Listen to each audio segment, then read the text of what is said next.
Le jeu se décompose en actes, lesquels sont fragmentés en biomes que l'on peut considérer correspondant à des scènes. Enfin, libre à chacun. Personnellement, j'aime bien l'idée. Pour rappel, pour ceux du fond, un acte au théâtre correspond à une durée de temps ou de lieu et permet par exemple une ellipse temporelle ou un changement de lieu.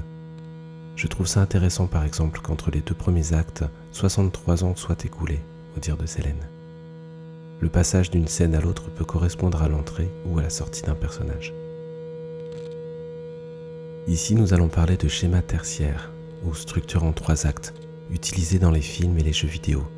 Mais le principe est assez ancien avec le théâtre, et ce malgré diverses feintes confère le théâtre classique français, voire même des choses très différentes comme dans les tragédies grecques.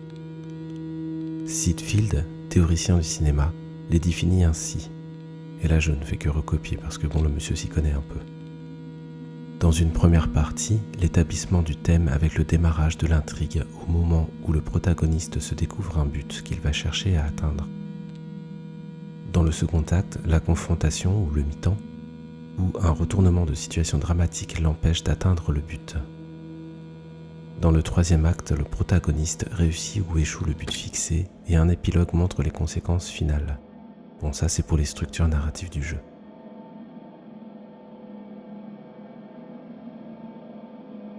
Allez, on démarre. Acte 1, Célène de Schrödinger. On est bien installé avec notre boisson préférée, un bol de cacahuètes, une manette chargée à fond et le jeu démarre de la sorte.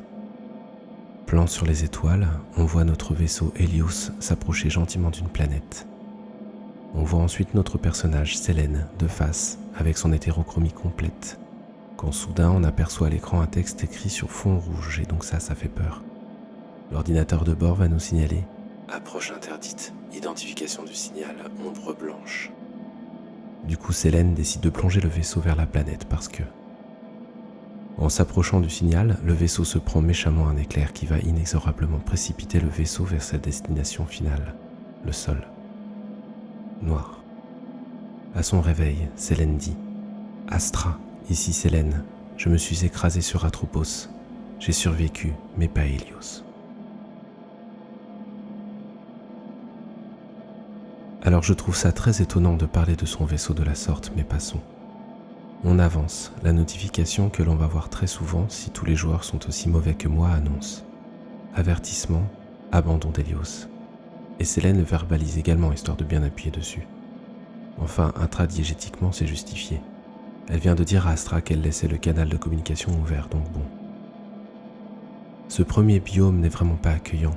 Il fait nuit, c'est particulièrement lugubre. Personnellement, j'ai froid quand je joue ici.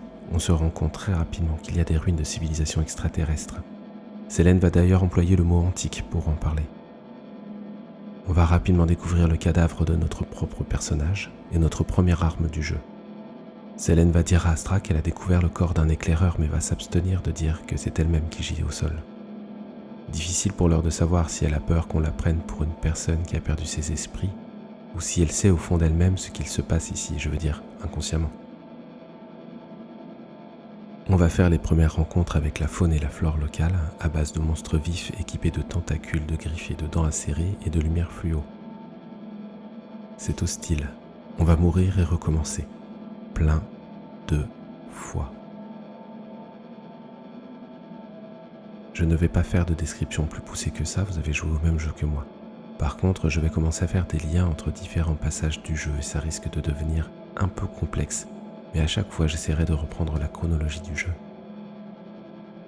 Donc on retrouve pour la première fois notre maison, on cherche les clés puis on entre pour une première séquence pendant laquelle on va voir qu'accéder au sous-sol va être impossible. Une force referme violemment la porte et Célène est même étonnée de savoir qu'elle a été ouverte. Elle ne semble pas choquée que la porte claque comme si elle savait. On saura bien plus tard que derrière cette porte, il y a des escaliers assez raides, mais pas que. On va également trouver pour la première fois un cube avec d'étranges symboles. Ce sera un sujet à part entière, mais avant, je voudrais finir le déroulé chronologique du jeu. On continue et on arrive enfin au premier boss, Friquet.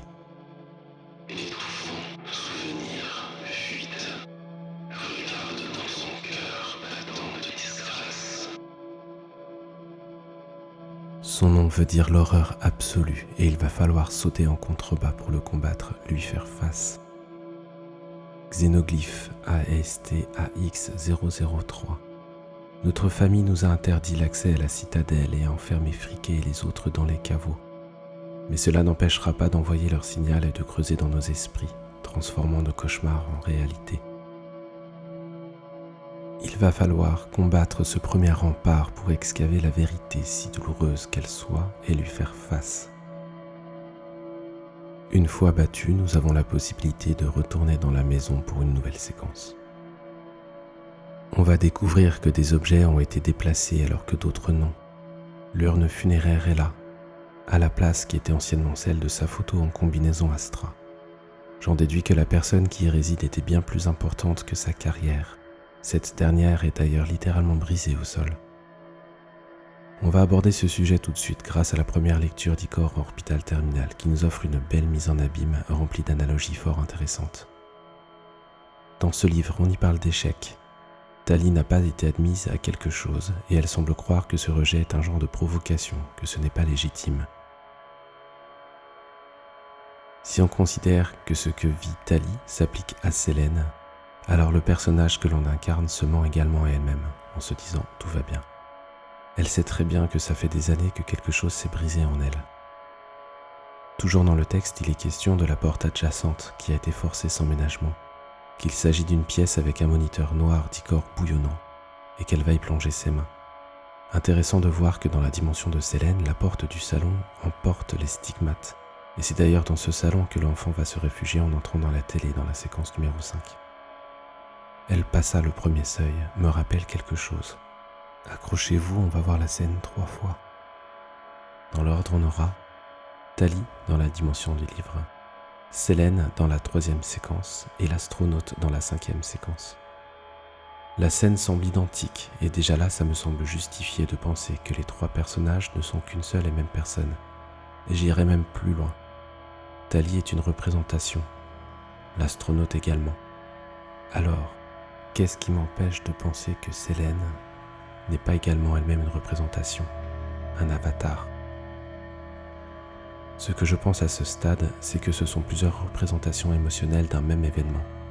Les images, les sensations sont complexes à recevoir pour nous parce que dès le départ, elles sont très difficiles à exprimer pour Selene. Petite parenthèse au sujet de Tali Acheron et Selene Vassos après quelques recherches. Tali est entre autres un quartier d'Helsinki, ville dans laquelle siège Housemarque. Acheron, on en a parlé dans l'annexe sur la mythologie grecque. Selene idem. Vassos. Alors là, le seul truc pertinent que j'ai pu trouver, c'est une correspondance rigolote avec un certain astronome qui se nomme Tom Vassos, qui est professeur, conférencier, auteur. Coïncidence ? Je vais m'avancer un peu en disant que ça me rappelle la manière dont le nom des personnages fictifs peuvent être créés dans certains romans. Le livre a l'air de donner un autre point de vue sur la situation que vit Selene et les timelines sont un peu confuses. Elle annonce la présence de la lettre de refus que l'on va retrouver plus tard dans la dimension de Selene, la silhouette d'une personne devant la porte se tenant dans le brouillard alors qu'on a rencontré l'astronaute avec Selene dans la première séquence. Tali évoque une certaine solitude. On peut par extension penser que Selene ressent la même chose. Quand Tali parle de rechercher des bulles de réalité, d'entrer dans l'atrium et de scanner l'intérieur, on peut imaginer que dans la dimension de Selene, il s'agit d'entrer dans la maison pour chercher des souvenirs de sa réalité en fouillant les pièces de sa maison mentale. L'atrium étant l'entrée, mais ça on en a parlé auparavant. La 3e instance correspond à la séquence de la maison numéro 3. Tali parle de Titan qui se cachait dans le moniteur. Or, Hélios, qui est le nom d'un Titan, s'est caché dans la télé. L'écho de violence comme une guillotine sera entendu également dans la même scène version Selene dans la 3e séquence. On continue avec Tali qui est appelée par son second dans l'atrium, Selene qui va dans l'entrée car elle a été appelée par Theia. Tali revient dans la pièce du moniteur parce qu'elle a entendu quelque chose provenant de l'appareil qui lui montre en alternance du passé depuis longtemps éteint et le futur qui n'existerait jamais. Du coup bingo, avec Selene, toujours dans la 3e séquence, qui va retourner dans le salon et observer à son tour les images du passé depuis longtemps éteint et le futur qui n'existerait jamais. Les images du passé pour commencer, l'accident impliquant elle et sa mère. Les conditions météo est optimales. S'agit-il d'un simple accident, bête et méchant si je puis dire, ou d'une tentative de suicide? Si oui, alors pourquoi? La chanson qu'elle détestait mentionnait à plusieurs reprises. Si, vous savez laquelle, on en a fait un sujet plus tôt.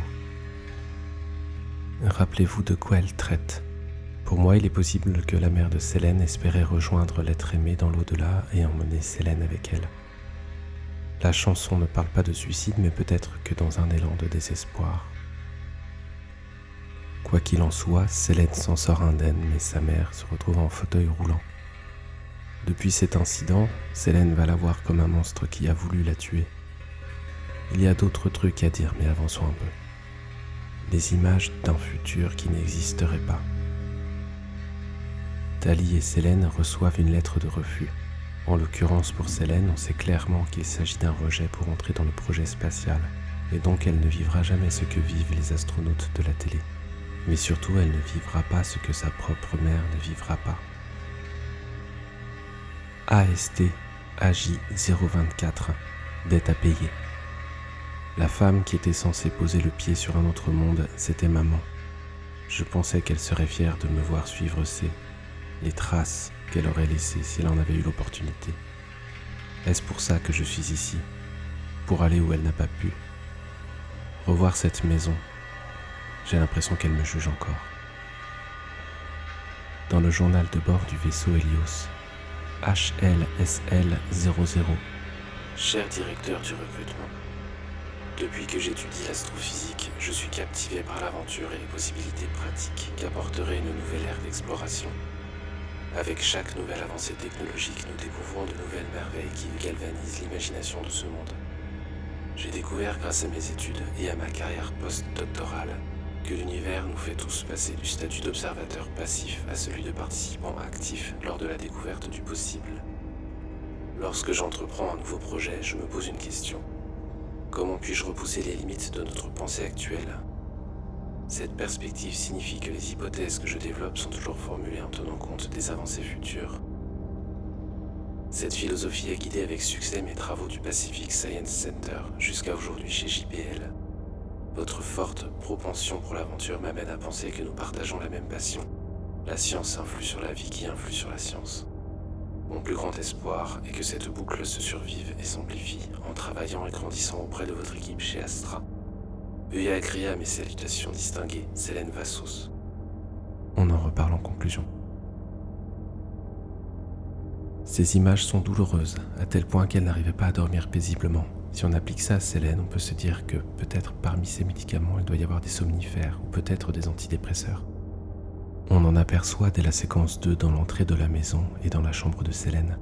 Ils font déjà partie de sa vie avant le refus. On va en retrouver toujours plus par la suite et on verra des flacons de médicaments éparpillés un peu partout dans la maison. On peut imaginer que Selene sombre de plus en plus et la conclusion sera dramatique. À suivre. L'ordinateur allumé sur le bureau affiche Dead Chronos Wait Streaming. On est sûr de la référence là. Une petite parenthèse s'impose. L'appel de Cthulhu, nouvelle écrite par H.P. Lovecraft en 1926 et publiée en 1929. Si vous n'avez pas encore lu, stoppez tout, lisez-la avant, puis continuez la lecture de ce document. On y trouve la phrase qui est traduite dans la nouvelle originale par. Plus tard, ça a été retraduit et réinterprété. Et on est même allé jusqu'à. Enfin, ça c'est pour l'anecdote. Il faut retenir la référence directe à l'œuvre de Lovecraft, qui dans ses nouvelles dépeignait l'horreur cosmique à dimension surhumaine, indescriptible, indicible, innommable, capable de rendre quiconque complètement fou devant une telle ampleur, l'esprit humain n'étant pas capable de concevoir ou d'appréhender de telles choses. Vous l'avez compris, c'est pas la joie. Ici, l'extrait de nouvelle est associé à Chronos, personnification du temps. Je le traduis par le fait que le temps est suspendu et attend de reprendre son cours, mais on peut aussi s'amuser un peu avec cette étrange citation. Par exemple, qu'il s'agit peut-être de notre personnage qui attend entre la vie et la mort. Fin de la parenthèse. À la fin du texte qui défile sur l'ordinateur, on peut voir « Let me in ». À mon sens, le PC ne semble pas fonctionner car Célène refuse de comprendre. Elle refuse la décision qui lui est imposée. Tout ce qu'elle veut, c'est qu'on la laisse entrer. Le « toujours en train d'attendre » qu'elle adresse à l'astronaute fait écho avec le Dead Chronos Wait Streaming.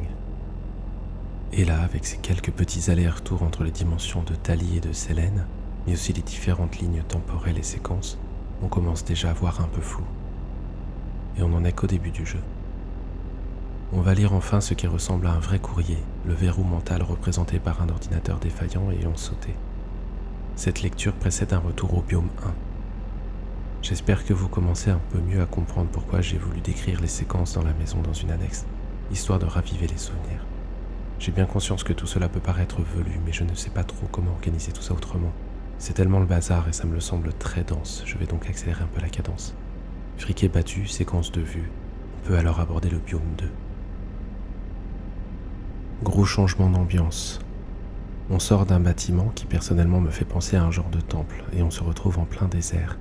Il fait visiblement chaud. Les ennemis sont différents, mais il y a toujours des tentacules parce qu'on aime bien ça. L'idée sera d'explorer une partie du désert, d'ailleurs dans lequel nous voyons pas mal de colonnes vertébrales en guise d'arbres, pour se rapprocher de la montagne et l'arpenter pour y trouver à son sommet le prochain boss. Mais avant ça, Célène va rencontrer son premier sectionné, dont voici un extrait de ce qu'on peut lire dans sa description. C'est comme si leurs pensées continuaient de s'écouler en un flot douloureux et ininterrompu jusqu'à atteindre un cul-de-sac, les forçant à faire demi-tour et à subir le même processus encore et encore. On finit par grimper tout en haut de la montagne pour enfin rencontrer Ixion. Intérieur de plus, rien poids, silencieux, déjà, sainteté. Ixion, dans la mythologie, était un type qui voulait tout sans rien payer. Je m'explique. Il est tombé sous le charme d'une femme, Dia, et la coutume voulait qu'en l'épousant, il offre un superbe présent à beau papa. Et voilà, une fois uni à sa femme, il refusait de remplir son contrat. Beau papa est donc parti de lui-même récupérer son dû, ce qui n'a pas plu à Ixion. Ixion a donc décidé de reprendre ce que beau papa était venu récupérer. Ça va jusque-là? Pour ce faire, Ixion va tendre un piège à beau papa et le faire tomber dans une fosse dans laquelle le fourbe aura versé des charbons ardents afin de tuer le malheureux dans d'horribles souffrances, brûlé vif donc. Ixion se fait punir par les dieux qui lui feront perdre la raison en lui envoyant des divinités persécutrices. La femme d'Ixion, l'aimant malgré tout, demande à Zeus d'avoir pitié de son mari. Zeus, ému par la beauté de Dia, décide d'abréger le tourment du gredin et l'invite même à sa table. Ixion est tout de même un bon orateur et ça passe plutôt bien. Ixion pose alors son dévolu sur Héra, la femme légitime de Zeus, et fait le gros lourd avec elle. Héra s'en plaint alors à Zeus, qui, fou de rage, envoie une nuée qui aura l'aspect d'Héra. Ixion s'unira à cette dernière et Zeus les prendra sur le fait. Zeus est en pétard et décide de condamner Ixion à un châtiment éternel dans le Tartare. Il y sera attaché avec des serpents à une roue enflammée. Anecdote, de l'union avec la nuée ou nuage, naîtra Centaurus qui lui s'accouplera avec les giments de Magnésie et la Paf des centaures. Ixion est donc un personnage qui ne respecte pas ses deals et qui, malgré sa deuxième chance, va de nouveau agir de manière déraisonnable en succombant à une illusion qui donnera naissance à une créature qui n'eut pas d'honneur ni chez les hommes ni dans le monde des dieux selon Pindare. Ixion veut tout pour lui. Pour en revenir au jeu, on va se confronter à ce boss qui est suspendu dans les airs à notre arrivée. C'est beau, oui. On va ensuite pouvoir accéder à la troisième séquence dans la maison, et on a pu voir auparavant que quelques éléments sont à mettre en parallèle. Nous savons déjà qu'il y a plusieurs niveaux de lecture, ou plusieurs sentiments qui se mélangent et qui font vivre une même scène sous différents angles et aspects. Rage, état, mouvement de colère ou de dépit extrêmement violent qui rend agressif. Haine, sentiment violent qui pousse à vouloir du mal à quelqu'un et à se réjouir du mal qui lui arrive.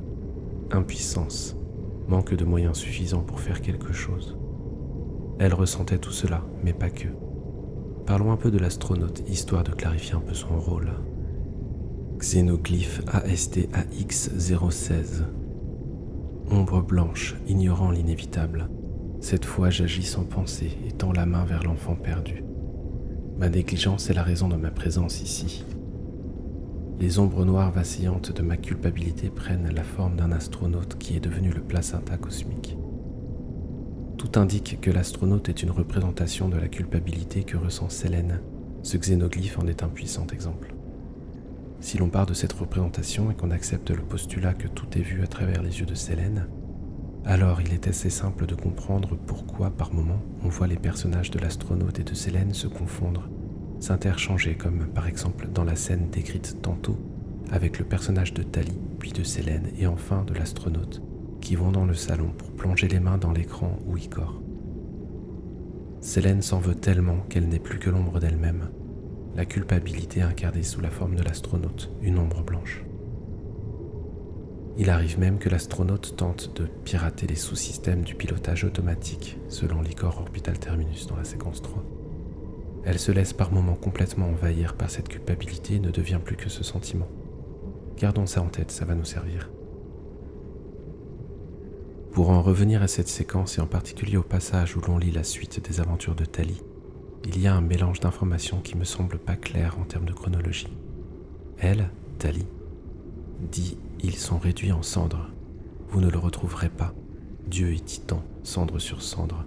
Mon vaisseau meurt, je meurs. » Je pense qu'à ce moment-là, elle est en mode automatique. Elle est alors hors de la réalité temporelle. Elle reprendra ses esprits un peu plus tard. Sélène lit. Thalie se réveille à nouveau, cette fois dans une mare de sang qui pour l'essentiel n'était pas le sien. Cette fois dans son temps, maudit soit le passé et le futur. Est-ce un retour brutal à la réalité des faits? Quels faits? On va élaborer des théories sur ces derniers tout à l'heure, mais au moment où j'écris ces lignes, il y a des zones d'ombre qui m'empêchent de comprendre pleinement ce que sont précisément ces faits. Une part de moi me dit que les développeurs ont volontairement brouillé les pistes et retiré quelques pièces du puzzle pour qu'on ne puisse pas tout expliquer, et une autre partie de moi reste persuadée que l'essentiel est là sous nos yeux. Je ne m'attarde pas plus sur cette séquence pour le moment. Après avoir battu Ixion et visité la maison pour la 3e fois donc, nous allons explorer le biome 3 qui est la citadelle délabrée. Définition de citadelle, forteresse qui commandait une ville. Nous sommes passés de l'autre côté du mur que l'on peut apercevoir au loin depuis les ruines luxuriantes et avons atteint une nouvelle zone dans laquelle les ennemis seront plutôt majoritairement à tendance mécanique. Il va s'agir d'activer un pont pour accéder au boss, Némésis. Ombre, de plus, cataclysme, son refus, sacrifice, ambition. Pour ce faire, nous allons devoir jouer du grappin et nous jeter littéralement dans le vide pour progresser dans cet environnement au-dessus du vide, la chute nous guette. Némésis, c'est la déesse qui dispense la fortune, ni bonne ni mauvaise, simplement dans la proportion due à chacun selon ses mérites. Elle est la justice divine, le châtiment divin, le juste ressentiment. Elle est l'exécutrice de la justice de Zeus. Ici, ce boss est, pour moi, la réponse à un acte répréhensible qu'a pu commettre Sélène, et elle va devoir battre ce boss pour affronter la réalité. Tout du moins, Sélène pense qu'elle a fait quelque chose qui mérite une punition. Peut-être aussi qu'il s'agit d'un châtiment pour quelque chose qu'elle ne peut pas faire. Notez que Némésis a bien ses 2 petites ailes figurées par des gens de cornes ou excroissance sur les épaules et qu'il est accompagné de cyclopes qui sont là pour nous faire caguer. Le combat se passe sur des plateformes au-dessus du vide. Lors de la 3e phase du boss, nous serons d'ailleurs plus ou moins en suspens, voire une chute continue, où il faudra lutter pour rester sur des plateformes qui ne cessent de choir. Une fois éliminés, nous pouvons observer la première fin du jeu, l'interlude avant le 2e acte. AST AX009, génocide absurde. Nous avons admis avoir joué un rôle dans ce génocide absurde. Celui au visage brûlant est tout ce qu'il reste de l'esprit de notre dernier frère. Désormais seul le créateur destructeur peut les atteindre, s'il parvient à surmonter la sentence qui le maintient piégé dans le cycle. Avant l'affrontement de Némésis, on fait face à un corps extraterrestre qui à première vue semble inerte, branché à des tuyaux de toutes parts. En s'approchant, Sélène dit « Quelle vérité se cache derrière l'ombre blanche? Pourquoi répètes-tu mon passé enfoui? Comment peux-tu être au courant ici, dans le vide ?» Eh bien, on a déjà répondu à certaines de ces questions. L'ombre blanche, aka l'astronaute, étant l'incarnation de la culpabilité de Sélène, elle ne va jamais la lâcher et lui rappeler sans cesse ses erreurs, ses choix, ses échecs, et ce afin de la forcer à faire face à la vérité. Le personnage auquel fait face Selene avant le combat est assis de manière assez étonnante. On pourrait presque penser qu'elle est incapable de bouger ses jambes, qui pour le coup sont branchées de partout à des tuyaux. La créature émet un genre de cri psychique qui va littéralement sonner Selene, et là on se voit transporté dans une zone qui sera notre arène de combat.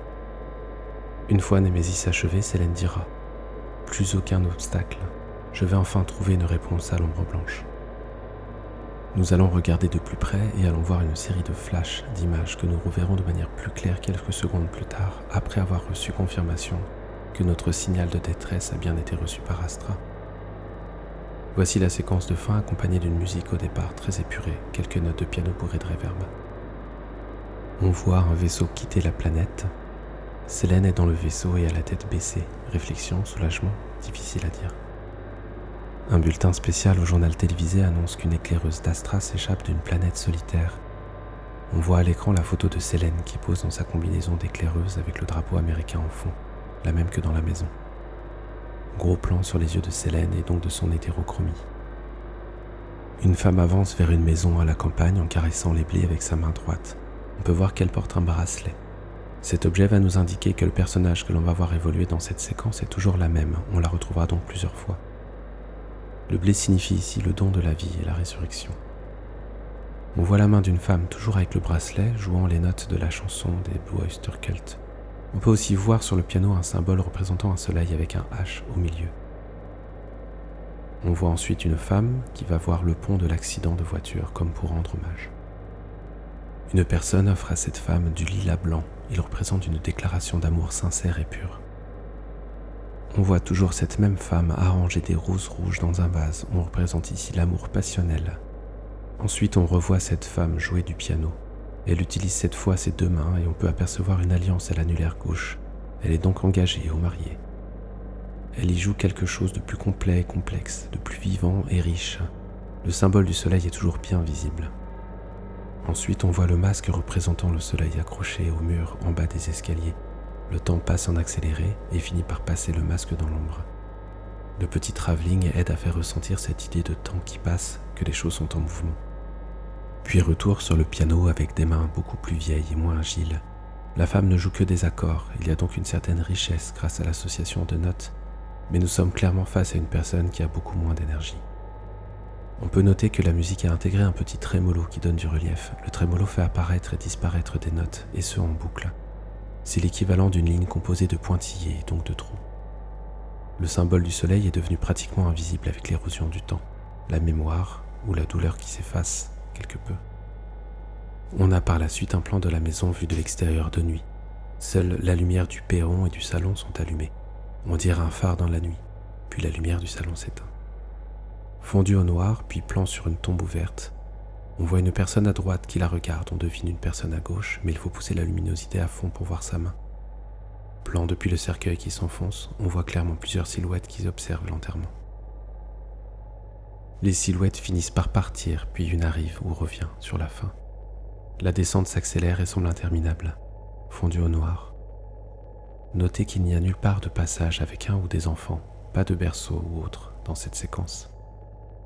Selene se réveille dans le biome 4.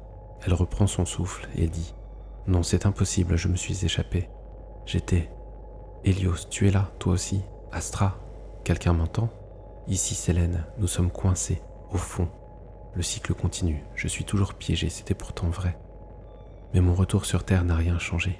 Je dois réussir à me libérer. Je reviens après 63 ans. Mais bien plus de temps s'est écoulé. Hélios, quel âge aurais-tu à présent? Alors ça, c'est du lourd, du très lourd même. Et j'ajouterai ça à ma fin d'explication de texte, mais pour l'instant, l'interlude est terminée et nous allons attaquer le deuxième acte de cette folle aventure.